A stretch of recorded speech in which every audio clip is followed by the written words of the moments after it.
करने के प्रयास किए हैं। अभी स्थिति तनावपूर्ण लेकिन नियंत्रण में बनी हुई है। पुलिस महानिदेशक नागालैंड और आयुक्त नागालैंड ने दिनांक 5/12/21 को घटनास्थल का दौरा किया। ताजिद पुलिस थाने में घटना के बारे में प्राथमिकी दर्ज की गई है और मामले की गंभीरता को ध्यान में रखते हुए इस मामले को राज्य अपराध पुलिस स्टेशन को जांच के लिए सौंप दिया गया है। इस संदर्भ में एक विशेष जांच टीम एसआईटी का गठन किया गया है, जिसे 1 माह के अंदर जांच पूरी करने के निर्देश दिए गए हैं। उपरोक्त घटना के पश्चात दिनांक 5/12/21 की शाम में लगभग 250 लोगों की उद्वेलित भीड़ ने मौन शहर में असम राइफल की कंपनी ऑपरेटिंग बेस पर तोड़फोड़ की। भीड़ ने सीओबी के मकान में आग लगाई, जिसके उपरांत असम राइफल की टुकड़ी को भीड़ को तितर-बितर करने के लिए गोली चलानी पड़ी। इसके कारण एक और नागरिक की मृत्यु हो गई और एक अन्य घायल हो गया। प्रभावित क्षेत्र में किसी और अप्रिय घटना को रोकने के लिए अतिरिक्त बलों की तैनाती कर दी गई है। सेना की 3 कोर मुख्यालय द्वारा एक प्रेस वक्तव्य जारी किया गया है, जिसमें निर्दोष नागरिकों की दुखद मृत्यु के घटनाक्रम पर अत्यधिक दुख सेना द्वारा व्यक्त किया गया है। सेना द्वारा इन दुर्भाग्यपूर्ण मृत्यु के कारणों की जांच उच्चतम स्तर पर की जा रही है और कानून के अनुसार समुचित कार्यवाही की जाएगी। घटना की सूचना मिलने पर मैंने तत्काल नागालैंड के गवर्नर और मुख्यमंत्री जी से संपर्क किया। गृह मंत्रालय द्वारा भी नागालैंड के मुख्य सचिव और पुलिस महानिदेशक से संपर्क किया गया। कल पूरे दिन स्थिति को मॉनिटर किया गया। गृह मंत्रालय द्वारा तुरंत पूर्वोत्तर के प्रभारी अपर सचिव को कोहिमा भेजा गया, जहां उन्होंने आज सुबह नागालैंड राज्य सरकार के मुख्य सचिव एवं अन्य वरिष्ठ अधिकारियों और अर्धसैनिक बलों के वरिष्ठ अधिकारियों के साथ बैठक की, स्थिति का विस्तारपूर्ण समीक्षा की है, ताकि यह सुनिश्चित किया जा सके कि शीघ्र सामान्य स्थिति बहाल हो।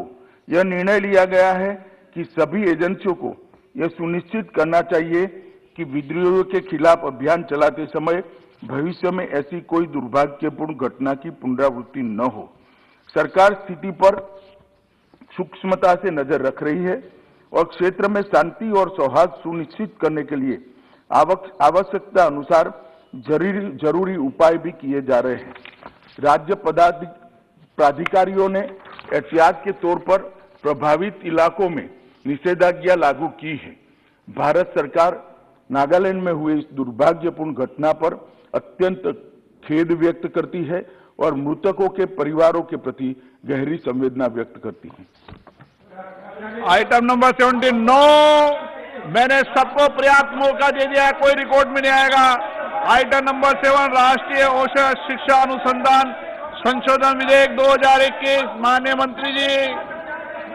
माननीय अध्यक्ष महोदय, I rise to move that the national. सबको मौका दिया मैंने, सभी दलों के नेता को पर्याप्त समय पर्याप्त अवसर दिया। तरीका ठीक नहीं है आपका। 2020 सबको मौका दिया मैंने।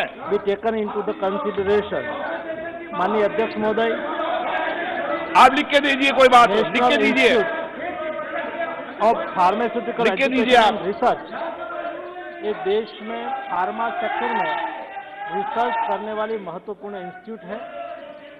वर्तमान समय में पहले एक इंस्टीट्यूट हुआ करती थी, आज बढ़ के उसकी संख्या 7 हो गई है और फार्मा सेक्टर में रिसर्च करने के लिए ये इंस्टीट्यूट को स्थापित किया गया था।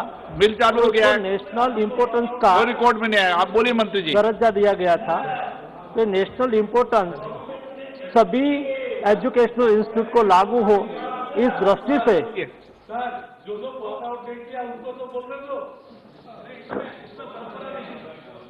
सभी एजुकेशनल इंस्टीट्यूट ये नेशनल इम्पोर्टेंस बने, फार्मा सेक्टर में और कंट्रीब्यूशन कर सके, रिसर्च हो, अदर टाइप के एजुकेशन कोर्सेज भी स्थापित हो सके।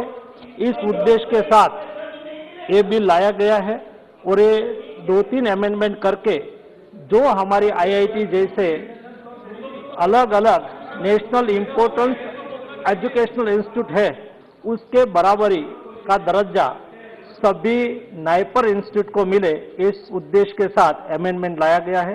सदन उसके पर विचार करे।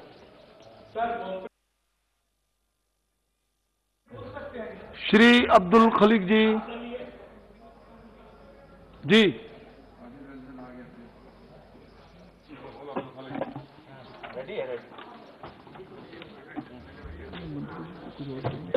Chairman Sir, National Institute of Pharmaceutical Education and Research plays an important role in the overall research and development of the pharmaceutical sector in the country. As an institute of national importance, it plays an important role in the human resource development for the ever-growing Indian pharmaceutical industry, which has been in the forefront of India's science-based industries with wide-ranging capabilities in this important field of drug manufacture. More so, there is a greater need to pump in extra force in matters related to health